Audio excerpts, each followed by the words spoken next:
What's good with YouTube? Y'all already know. Big Flocka with the Convicts Reaction, where I smash, dash, and react. Please hit the like, subscribe, comment, do all those things to help this channel, and hit that bell notification for future fire reactions. As you guys already know, a couple months ago, there's been traction, a lot of talk about the Tupac Shakur murder, right? Which there's always been red flags from the gate, man.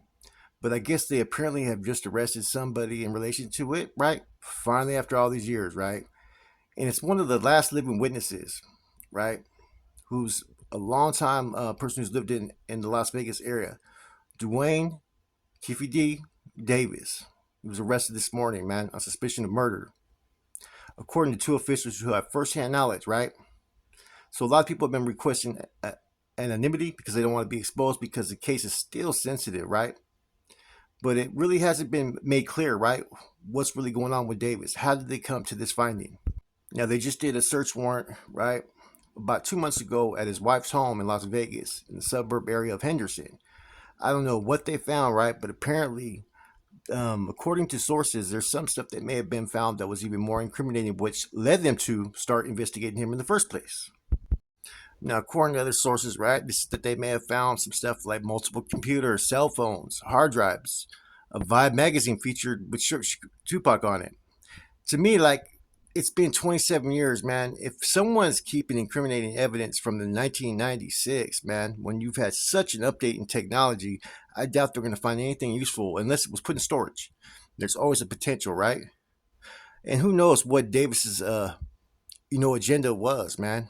Now, see, the interesting thing is that Davis has been known by investigators for a long time. He admitted, right, that he was in the Cadillac which the gunfire erupted from on September 7th, 1996. Why it took so long for this to really get attention, I don't know, man. Now, that night, Shakur was in a BMW, driven by Death Row founder Suge Knight. I guess they found a written memoir, right, where he's discussing details of what really happened in the account of the shooting, man. Pretty much incriminating himself. Now, how did they get the lead that way?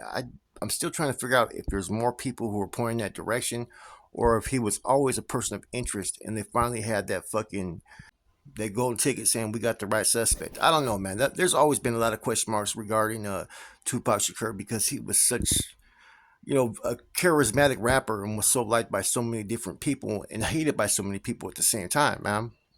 And he really went out too young, man. And I always suspected that the government played a certain role, right, because of his mom's affiliations, with the Black Panthers really strongly in the 60s, who, pretty much had a lot of impact and influence on Tupac. Tupac was originally basically a poet at first, everybody knows, and he wasn't no beast or no fucking gangster that was really with it, in high school. I know some dudes that used to know him when he was in Marin for a while. People always think that, Tupac is from the East Coast, which he is and he isn't. He's had ties to Marin in Oakland for a long time and has used to go back and forth because of his mom. You know, um, he got his game like everybody else out there in the Bay. He was part of that digital underground group that was pretty popular that was out of Oakland and Berkeley. Now, further, right, Davis also implicated his nephew Orlando Baby Lane Anderson, who was always a suspect in this issue as well, saying he was one of the two people in the back seat. Anderson, a known rival of Shakur, had been involved in a casino brawl with the rapper shortly before the shooting. That's basically when they seen fucking Tupac and a couple others jumping in. Anderson ended up dying 2 years later, as we already know. Now, Davis revealed in his memoir that he first broke his silence in 2010 during a closed meeting with federal and local authorities. At the time, he was 46 years old and facing life in prison. So, he knew about a lot of this stuff going on a long time ago, man. The government has known. Why did they kind of push this issue to the side? I don't know. Is he credible? There's some stuff that pretty much connects the dots. He's arrested being charged with involvement in the murder, right? But it points to a lot of places where we already thought maybe potentially was at.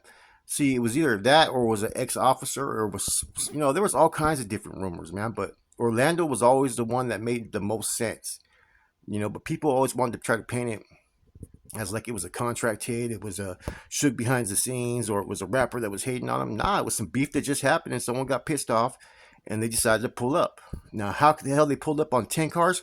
I don't know. That's the only thing that I've always questioned revolved around this incident my whole fucking life.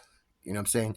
I was in the joint with Tupac, not Tupac, excuse me, with Suge Knight about 2-3 years later in the hole after this incident. And he used to have a lot of different people going out to visit him, man. I wasn't on the main line with him because I wasn't going to stay on that yard where they sent me. But I was in the hole with him. Didn't really conversate with the dude. Didn't really care for the dude. You know, I wasn't going to kiss nobody's fucking ass or anything like that. So I vaguely had any type of interaction basically when we went to visit. That was about it.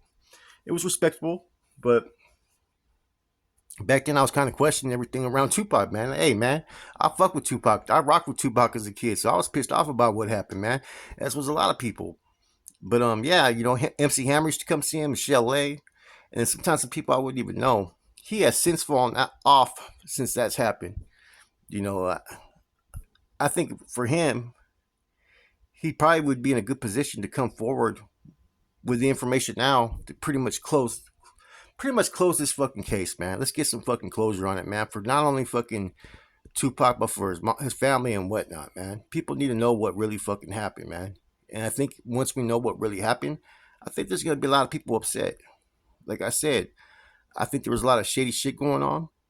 I think that, you know, the Orlando thing, yeah, I think that was pretty much, like I said, it's hard, man. It's hard to really fucking wrap my head around what happened, man. Some tells me it was a random fucking shit that just happened, but was it pushed that way? Were the pieces behind it trying to influence it? That's what I want to know.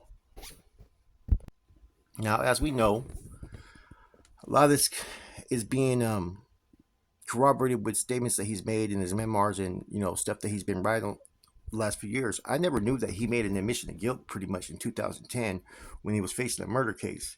And there's a couple ways you can look at that. And here's my reaction to that. One, just because someone has a murder beef that they're trying to beat doesn't mean that they're going to fucking lie. Sometimes they feel that they got that golden ticket, that this is their fucking golden ticket out of their situation because they know this to be facts. And when you're dealing with authorities, you better have some factual information because they're not going to fucking rock with you.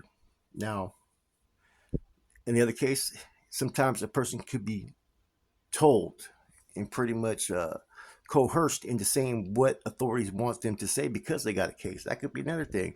Maybe Davis is putting out there everything that the government wants them to put out there or what police wanted to put out there.